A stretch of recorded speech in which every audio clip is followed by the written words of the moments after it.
All right, everybody, I'm Logan Alec. I'm a CPA, and this is my stimulus update for Monday, December 21st. Big stimulus news yesterday is that Mitch McConnell and Nancy Pelosi struck a deal. I made a video yesterday breaking down what Nancy Pelosi said is in the deal. We still have not seen the bill, right? And at this point, it's likely we will not see any standalone stimulus bill, but the combined government funding omnibus and stimulus bill combined, because that's how they're doing it. So we still haven't actually seen the bill. So any reports at this point, beyond what Nancy Pelosi said in her Dear Colleague letter, beyond what Mnuchin said this morning, beyond what is in the spreadsheet I put together yesterday, based on Pelosi's letter, is simply coming from anonymous sources for various media outlets. Congress did pass that one-day stopgap measure last night to give themselves another 24 hours to get this thing passed along with the government funding. So we have a $900 billion stimulus deal, a little bit less than $900 billion actually, according to McConnell, coupled with a $1.4 trillion government spending omnibus. Congress is expected to pass both of these in a unified bill today. House will vote on this first. I have no doubts about this passing in the House. Then the Senate will take it up after that. With all the processes and procedures here, Senate may not actually vote on this thing until tonight, and it might go late. Will Sanders and Hawley get in the way of this thing passing? Well, this morning Josh Hawley tweeted, the negotiators are saying they could only find enough money for $600 per person relief checks for working people. But mark my words, there will be hundreds of billions spent on special interests, banks, and government. Will Hawley and Sanders hold this thing up? I don't think so. I do think, though, they want to make their voices heard and loud and clear because, look, some people will say that they're sellouts, that they copped out. Is that criticism justifiable or not? You've told me your opinion. Don't want to get into that. But I think they're kind of posturing themselves here as opposed to the only $600 stimulus checks. They want more. So they're still making these big statements to kind of show people that that's still their position. But ultimately, I don't think they're going to block anything in the Senate today. Now, before we get into stimulus checks, unemployment, and all that, let's talk a little bit about this surprise medical billing provision that is in this bill. Okay, but before we get into that, I want to show you this tweet from Jerry Seinfeld thanking Chuck Schumer for pushing for the Save Our Stages legislation. Reportedly, as we said last week, Schumer was pushing for $17 billion in this thing for live venues. It looks like it came out to $15 billion in the final deal. So that's obviously a huge win for live venues. Is that disproportionate, though, compared to the 150-ish, maybe a little more, for stimulus checks, right? Live venues specifically getting 10% of what people are getting for stimulus checks. That might be a little bit unbalanced there if you ask me, but now let's talk medical billing. Pelosi in her statement last night said the package includes bipartisan, bicameral legislation that will end surprise billing for emergency and scheduled care. So what is this? Well, imagine this scenario. You have health insurance, okay? You're in an accident. You're rushed to the hospital. It's an in-network hospital. It takes your insurance, right? But you are seen by an emergency room physician who is not an employee of that hospital, but of a physician staffing agency. And guess what? This doctor, though he or she is performing services at that hospital right now, he or she doesn't take your insurance. So what happens? Your insurance may have covered a lot of the costs associated from the hospital, right? Because the hospital is in network. But this ER doctor who is not an employee of the hospital sends you a separate bill for his or her services for hundreds, if not thousands of dollars. And your insurance kicks in like $100 or something, right? So it's kind of sounding like it's these arrangements that are being targeted here. Okay, report is that beginning in 2022, instead of charging patients for services like this, health providers like this ER doctor will have to work with insurers on a fair price rather than billing the patient directly. It's said that this will apply to doctors like in the example I gave, as well as hospitals and air ambulances, but not ground ambulances. Those ground ambulance companies must have some friends in high places pushing for them, right?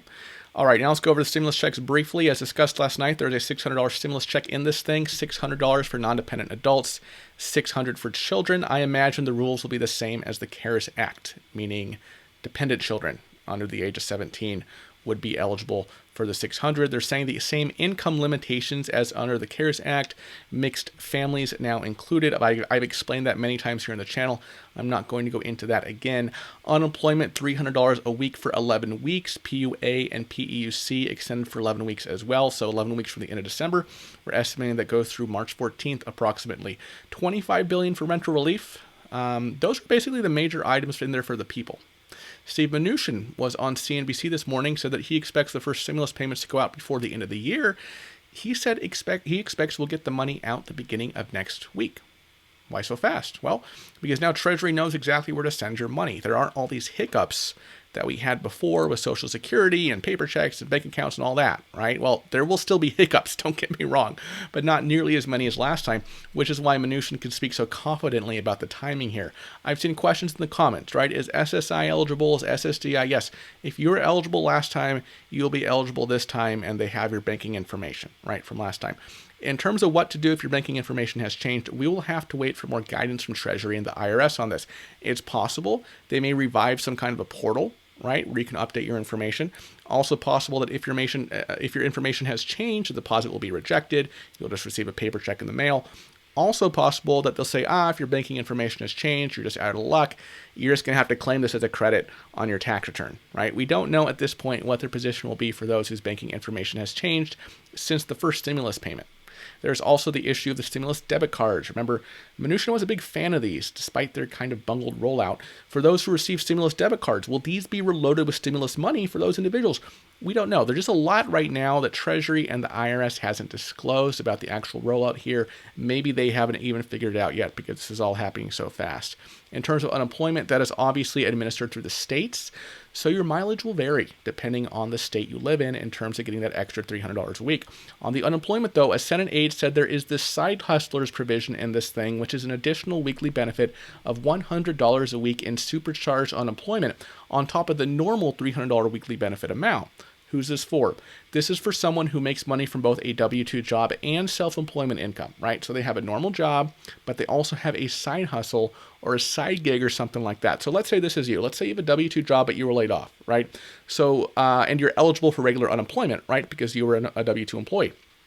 So you'd be getting the $300 a week, but you wouldn't be eligible for PUA because you're already eligible for normal unemployment, even though you have a side gig.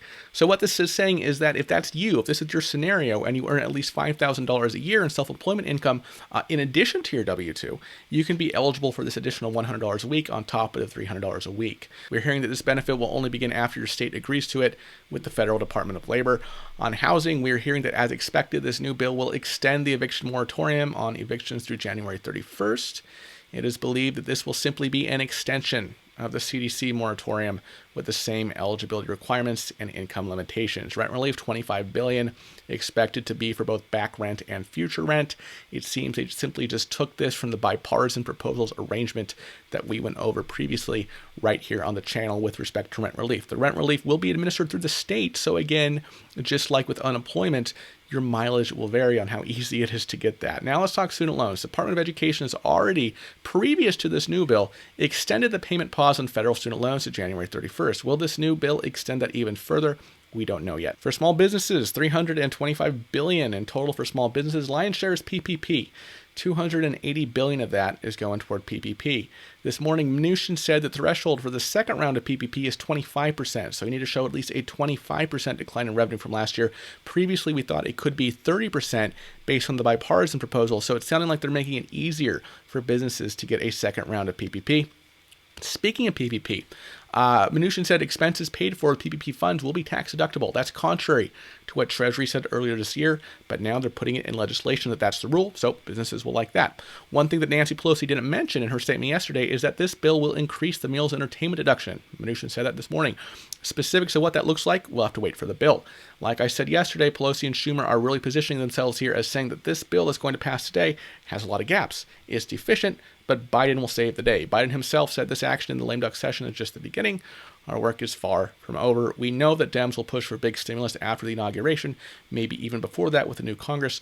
Will they be able to get it is a different story. Even assuming they win both Georgia Senate runoffs here in a couple weeks, they will still need at least some Republican support to push something through the Senate, apart from the very scary option of ending the filibuster. Even with all 50 Senate votes from Democrats and independents, they would still need at least 10 Republican votes to get cloture on anything, unless they end the filibuster, of course.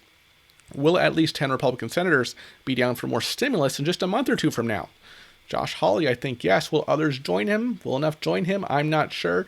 We know the Republican position after the CARES Act was, well, we got to wait and see. We got to wait and see how this money is affecting the economy. So, all right, everybody, that is my stimulus update for now. Thank you so much for watching, and I will see you in the next video. Bye-bye.